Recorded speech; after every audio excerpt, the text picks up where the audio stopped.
Hace 45 años, el tirano que gobernó Etiopía durante más de 4 décadas fue encontrado muerto en su habitación. Se habló de su frágil salud, pero también de asesinato, las intrigas de palacio, las humillantes labores de sus criados, la vida de lujo en medio de la hambruna y cómo su figura adquirió carácter de divino y su caída. Su nombre era Tafari Makonnen Wolde Mikael Rastafari, pero luego lo cambió por Haile Selassie. En su país se lo llamaba también de otras maneras: emperador de Etiopía, el rey de reyes, el león de Judá, el elegido de Dios, el más extraordinario señor, el muy altísimo señor, su más sublime majestad, entre otros apelativos que tampoco ejercían la moderación. Gobernó Etiopía durante 44 años, era un monarca millonario en un país de una pobreza extrema, lo consideraban una deidad hasta que el hambre se intensificó y, en especial, hasta que fue dada a conocer al mundo. El 27 de agosto de 1975, hace 45 años, Haile Selassie fue encontrado muerto en su habitación. Se habló de una enfermedad cardíaca, una obstrucción del aparato circulatorio debido a una trombosis, una causa posible teniendo en cuenta la edad avanzada de Selassie, 83 años, y su fragilidad. Apenas pesaba 50 kilos, aunque luego la versión oficial estableció que se había tratado de una infección respiratoria que agravó una condición anterior debida a un cáncer de próstata. Del destino del cuerpo no se supo nada por muchos años. En las calles de Addis Abeba el rumor creció. Cada vez más gente creía, mientras se alejaban los días de la muerte de su ex emperador, que Haile Selassie había sido asesinado. Una vez que cayó el Derg, más de 20 años después del fallecimiento, se inició un juicio para determinar la causa del deceso. Allí se estableció que había sido asesinado, que uno de los militares que se habían opuesto a él en el último tiempo lo había asfixiado con una almohada. Testigos y el ex soldado señalaron al teniente coronel Daniel Asfaw, hombre muy cercano a Mengistu Haile Mariam, el dictador que sucedió a Selassie. Un cuarto de siglo después de su muerte, Selassie recibió un funeral con todos los fastos. Sus restos descansan en la catedral de Addis Abeba. No se hizo público el lugar en el que fueron encontrados. De ese modo, la leyenda que circuló durante tantos años se dio por cierta. Los etíopes estaban convencidos que a Selassie, sus enemigos, lo habían enterrado debajo de las letrinas de uno de los cuartos del último palacio imperial que habitó. Haile Selassie a los 14 años fue nombrado gobernador de una región etíope.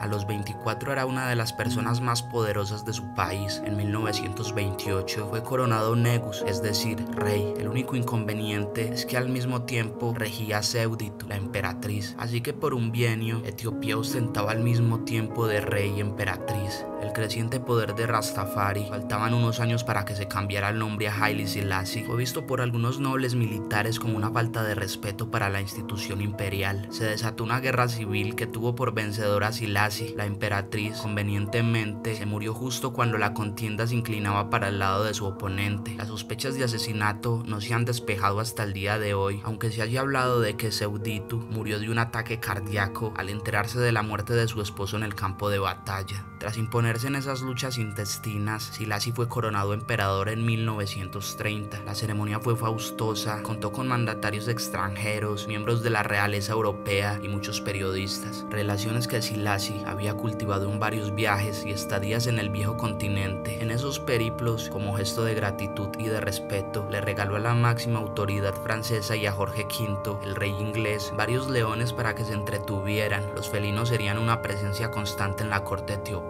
Hubo un observador especial que dejó asentados por escrito sus impresiones del evento. El escritor inglés Evelyn Waugh escribió en Gente Remota: mis pensamientos vuelan una y otra vez a Alicia en el País de las Maravillas cuando trato de establecer algún paralelismo histórico de lo que veo. En Addis Abeba todo era azaroso e incongruente. Uno acataba aprendiendo a esperar siempre lo más inesperado y aún así siempre se sorprendía. En esa ceremonia y en esa ciudad, lo absurdo, lo fantástico, lo irracional y lo maravilloso convivían con naturalidad. En 1935, Selassie se exilió en Inglaterra tras la conquista por parte de las tropas italianas de su país. Desde allí lanzó una proclama instando a su gente a resistir, que se convirtió en un manifiesto antifascista. La revista Time lo nombró una de las personalidades del año. El régimen fascista de Mussolini gobernó el país africano hasta 1941, cuando con la intervención de las tropas ingleses se produjo la reconquista. Selassie regresó del exilio y recuperó su trono. Abolió la esclavitud, promulgó una nueva constitución y estrechó lazos con las democracias europeas. Parecía que el país se inclinaría por la modernización y los valores democráticos tras la estadía inglesa del emperador. La pobreza pobreza y las desigualdades en el país africano eran enormes. Selassie hacía equilibrio entre la devoción que le expresaba a su pueblo y las relaciones con los nobles, militares y gobernadores de cada región. Figura para ese entonces ya había adquirido carácter divino. A fines de la década del 60, la situación en Etiopía se volvió insoportable. En la corte del emperador, la ausencia de realidad cada vez era mayor. Un empleado palaciego tenía como exclusiva tarea limpiar la orina del perro imperial de los zapatos de ministros y demás funcionarios que informaban al emperador. El perro paseaba libremente por el palacio y su lugar preferido para hacer sus necesidades eran los zapatos de los invitados. Ese empleado acompañaba cada movimiento de Selassie. El otro omnipresente era alguien de mayor rango, el ministro de Pluma. Este era quien ponía por escrito las decisiones del emperador. Selassie no escribía ni firmaba ningún papel. Todo el procedimiento imperial de decisiones era oral. Los informes que recibía eran alocuciones de sus ministros. La respuesta del emperador era inmediata, pero tenía algunas peculiaridades. Mascullaba en voz inaudible, casi sin mover los labios, su dictamen. El ministro de Pluma ponía su oreja a menos de 2 centímetros de la boca del emperador y escribía la respuesta en un papel. Así se producían los decretos imperiales que eran, naturalmente, irrevocables. El problema ocurría cuando todo salía mal. Selassie y su círculo aducían que el error había sido del ministro de Pluma, que había interpretado mal sus palabras. El peso de las críticas recaía sobre él. No había posibilidades de que Selassie se equivocara por su carácter divino. Kapuscinski, en su libro sobre Selassie, se pregunta entonces por qué, a pesar de los innumerables errores de este funcionario, nunca era removido. La pobreza en el país era cada vez peor. Los altos mandos militares y los cercanos al emperador vivían una vida de lujos en medio de una miseria impactante. El principio del fin fue un documental de la televisión inglesa a cargo del periodista Jonathan Dimbleby.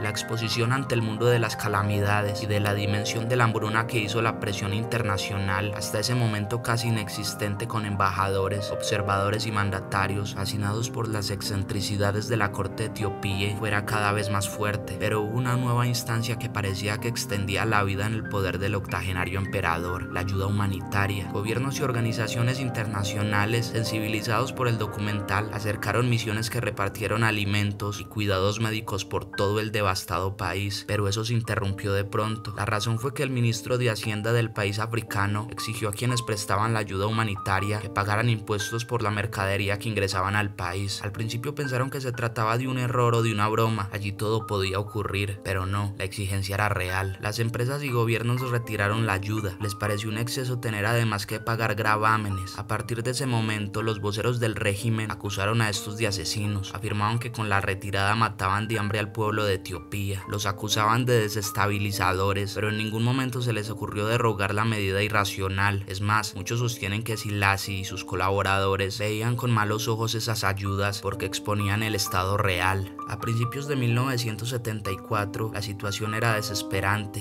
desde el punto de vista humanitario e insostenible desde lo social y político. Los soldados de un regimiento importante que se encontraba en un extremo del país, para evitar revueltas, se levantaron contra los oficiales y los obligaron a que comieran la misma comida que ellos. La comida debía ser muy mala o escasa porque se temió por la vida de los oficiales y debieron ser hospitalizados. En otro régimen, un general fue torturado porque no permitía que los soldados bebieran del pozo de agua de los oficiales cuando el de ellos se había secado. Un aumento de la nafta produjo revueltas durante 5 días en Addis Abeba. Los 15 palacios del emperador fueron rodeados. La población comprendió por primera vez que el erario público y la fortuna personal del emperador se confundían. Kapuscinski escribió: a medida que Selassie iba entrando en sus años de avidez, había aumentado y había crecido su codicia senil y penosa. El 12 de septiembre de 1974, día del Año Nuevo etíope, Selassie fue depuesto. El periodista destinado por el New York Times describió de esta manera la caída del emperador dictatorial. Haile Selassie, acostumbrado a los Rolls Royce, fue sacado del lujoso palacio imperial en el asiento trasero de un escarabajo Volkswagen azul. La confrontación final entre el líder anciano y frágil y los jóvenes y musculosos hombres de armas era como una escena de una ópera de Verdi. Selassie retó e insultó a los oficiales, los trató de insolentes, y ellos, con una ira que iba aumentando, lo llevaron a una guarnición militar en vez de trasladarlo a alguno de sus palacios. En el camino las multitudes gritaban contra el auto y su célebre ocupante: ladrón,